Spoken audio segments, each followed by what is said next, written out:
Hey friend, I want to thank you for joining me today. At Out of the Box Ministries, we believe that a vibrant and powerful experience of spirituality in the Christian faith is about more than just believing that God exists or that Jesus died on the cross so that we could one day get to heaven. It's an exciting adventure. God is a loving Father, and like every good and loving Father does, He longs for and desires for His children to experience success in all areas of life. That's why He's given us His Word, the Bible, the Holy Scriptures. And woven in through the parables and the prophecies and the songs and the poems are nuggets, treasures of knowledge and wisdom that God desires for us to seek out and find, that we can live the adventurous life that He has for us. As it says in Proverbs 25:2, it's the glory of God to conceal a matter and the glory of kings to seek it out.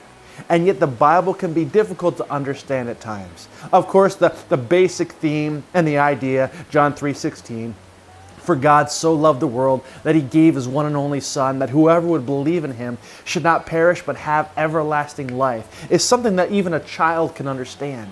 And yet there's so much more depth and richness in the Word of God that God desires for us to know.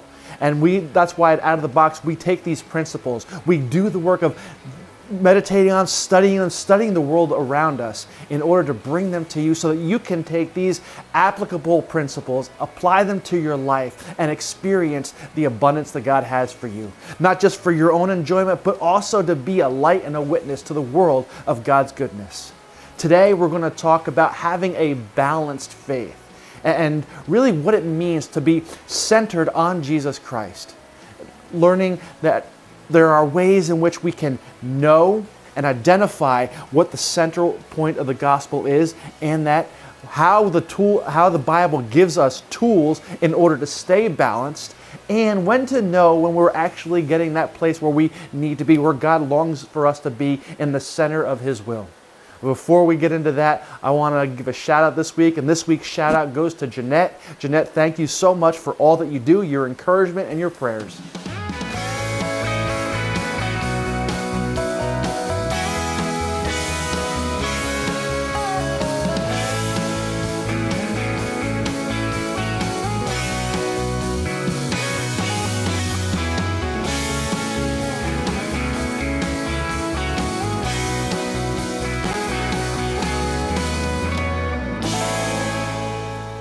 In life, and when you're looking at churches, everybody seems to have a different point of view, a different idea of what the Bible is about or what it means to be a follower of Jesus. We've got all these different denominations, all these different ideas. Some people get far to this side of grace and love, while some people talk about all the rules you have to follow, the things you have to do, and the rules and traditions you have to keep. And yet when we look at the central point of the gospel, the central point of Christianity, it's Jesus Christ, whom John 1:14 says was full of grace and truth. See, He wasn't just about grace and mercy and forgiveness, and He wasn't just about truth and absoluteness. He was full of both. Not just a little bit of both sprinkled in, but full of both. And so I think to understand what the Christian life is and how to live the Christian balance, how to walk that tightrope of faith, we first need to identify that it is a tightrope. It is a straight and narrow path, as we like to call it. In Matthew 7:13 and 14, Jesus says, "Enter through the narrow gate, for wide is the gate and broad is the road that leads to destruction, and many are they that find it. But small is the gate and narrow the road that leads to life, and very few people actually find that." And it's that understanding that a life of faith in Christianity is a very narrow path. Now understand, a lot of times when people talk about that, people can be criticized in their faith for being narrow-minded. And yet at the same time, when you're talking about walking a life of faith, walking out Christianity, it's not a broad path where everything goes and anything goes and do whatever you want. Jesus Himself said it is that narrow path. And so we need to make sure that we're focused and acknowledge that it is a narrow and straight way. There is a way to walk on it, that it's not just do whatever you want, think whatever you want, feel whatever you want, and everything's all good. There is a prescribed path to take. It's a narrow path, that there is a focus on the way in which we should go. There's a set and a guideline of how to live out this faith. And again, it's not based off of what we think or what we feel or human ideas or traditions. It's based off of the Word of God and God's own heart for us to know. And so to really be able to walk out this balanced faith is we need to know where our footing is. We need to say, are our feet on that narrow path? When you think about a tightrope walker, they're not just walking around dancing and putting their feet anywhere. They have to be very thoughtful and very understanding of exactly where their footing is. It's the same in our Christian walk. We need to make sure that we know that our feet are on that right path, on that balance beam, on that tightrope, that we're walking in the right way.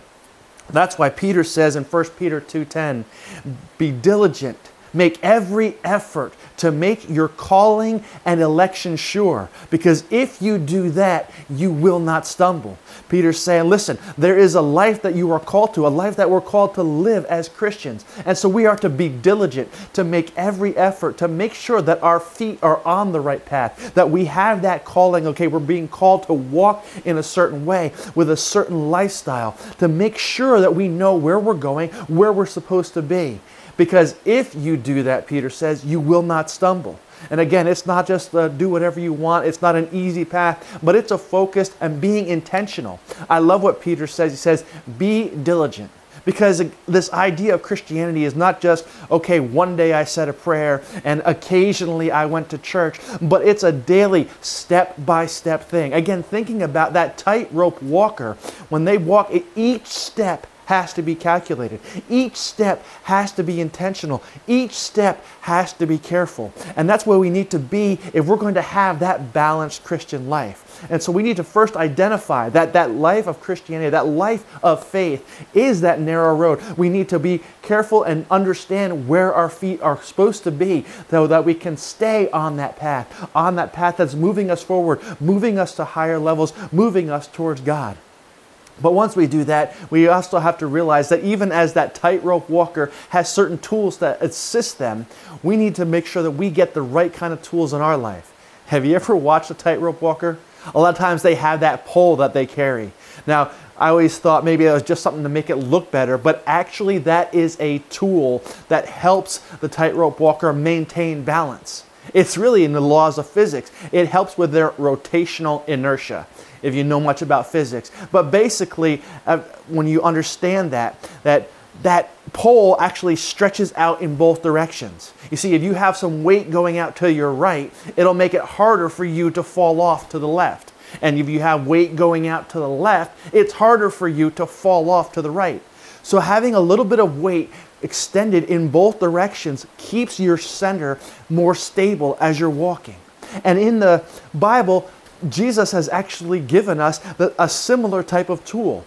He calls it a yoke. And in Matthew 11:29 and 30, he says, take my yoke upon you, for I am gentle and humble in heart, and you will find rest for your souls. For my yoke is easy and my burden is light. Now, of course, sometimes we think of that yoke and that understanding of that burden or something that we use to work with, something you put on the back of oxen. But also it's not so much a burden that Jesus is giving to us, for he says, my yoke is easy and this burden is light. It's not a heavy load to carry.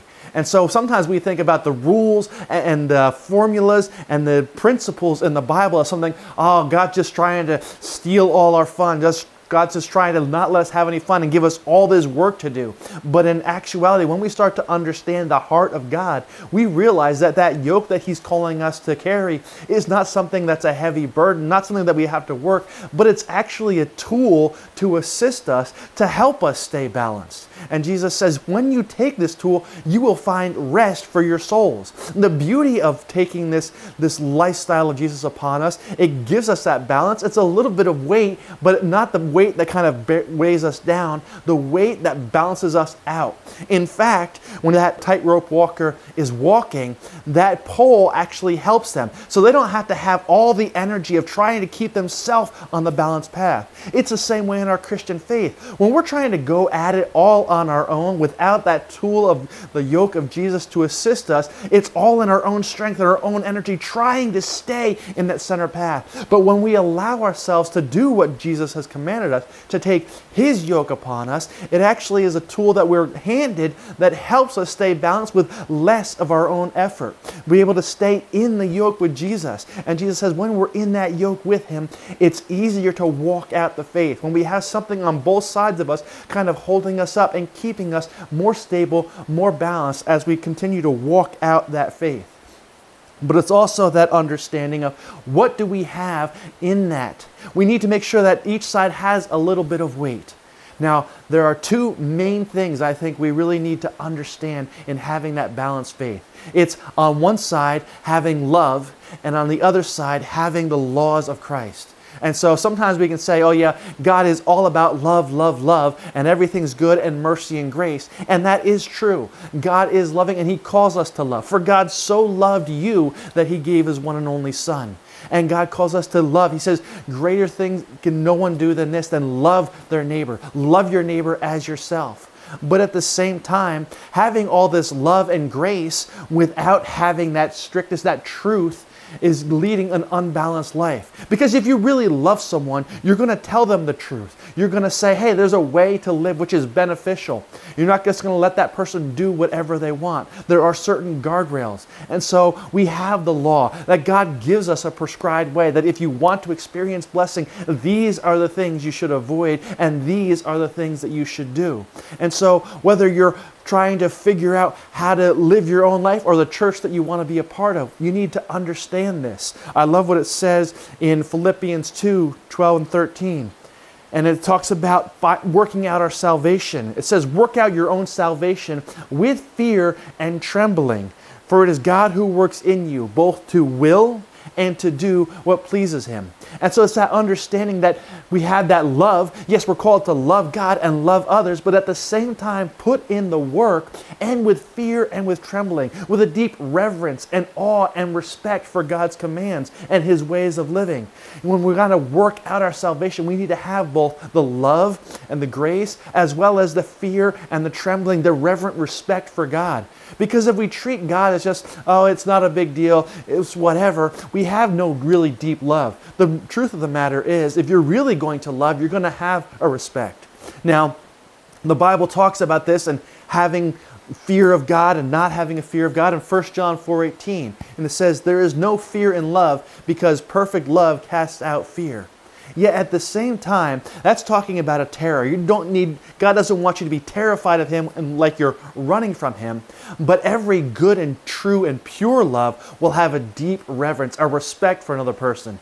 You can't say you love a person completely and yet have no respect for them whatsoever. So obviously God is not talking about that. He's talking about having love, but also having respect. Having love, but having firmness in that same way. And that's what we're called to live out in a life of faith that is well, good, and balanced. It's understanding, yes, a love for God and a love for people, but also a respect for the way things are supposed to be, of goodness, of truth. But another way in which we have a balance in our faith is balancing faith and deeds. James, the brother of Jesus, says, you have faith, good, but show me your faith by your deeds. And so we need to understand that the Christian life is not just about what we think or what we believe. That's good, that's a foundation, but it also has to be lived out in what we do, how we act, and how we treat other people.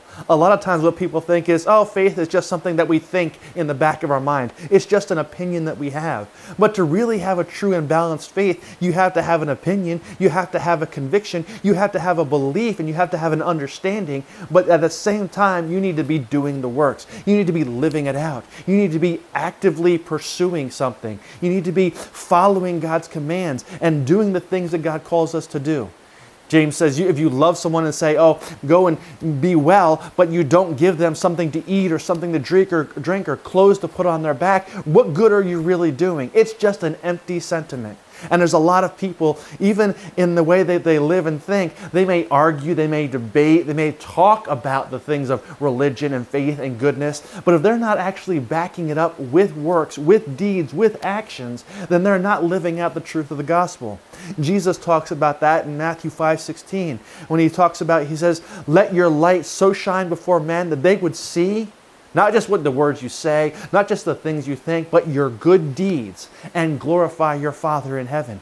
And so it's that understanding that having that balanced faith is about loving, but also respecting.